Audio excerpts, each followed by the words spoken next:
জগৎ শ্রীকৃষ্ণের যুগ্ম অবতার শ্রী চৈতন্য মহাপ্রভু আমাদের মন্ত্র দিয়েছিলেন, হরে রাম হরে কৃষ্ণ। আমাদের দুর্গা পুজো হয় রামকৃত দুর্গা পুজো। রাম আমাদের রক্তে, রাম আমাদের রোমে, রোম রোমে রাম রাম। তাই আমাদের যদি রামচন্দ্র থেকে আমাদের বিচ্ছিন্ন করা হয়, সেটা ভারত আত্মার থেকে বিচ্ছিন্ন করার সমতুল্য।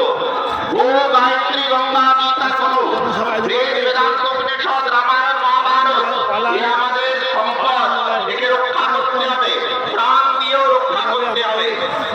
ম্যাকিয়াভেলি যখন ইউরোপের মাটিতে হাঁটছেন, তার সমসাময়িক ভারতবর্ষের মাটিতে হাঁটছেন, পশ্চিমবঙ্গের মাটিতে হাঁটছেন শ্রী চৈতন্য মহাপ্রভু।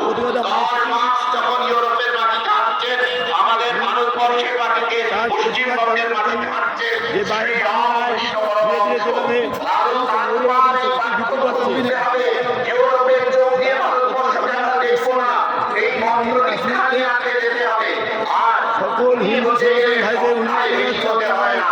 বাকিরা এদেশে মাইনরিটি, এমন মাইনরিটি যাকে বলা হয় মাইক্রোস্কোপিক মাইনরিটি, কিন্তু কি শ্রদ্ধার আসনে বাঙালির কথা মনে করুন, এখনো যদি আমরা করতে না পারি, তাই সংখ্যায় বেশি আমাদের আমরা তখন করবো এই মানসিকতা অনুরোধ মূর্খের আসুন, থাকে, শিক্ষিতের নয়। সনাতন ধর্মের রক্ষার জন্য আমাদের বিজয় দিবসে আমাদের প্রত্যেকে এই মন্ত্র দীক্ষার সঙ্গে উদ্বুদ্ধ হতে হবে যে পশ্চিমবঙ্গে আমরা যেভাবে সংখ্যায় কমে যাচ্ছি,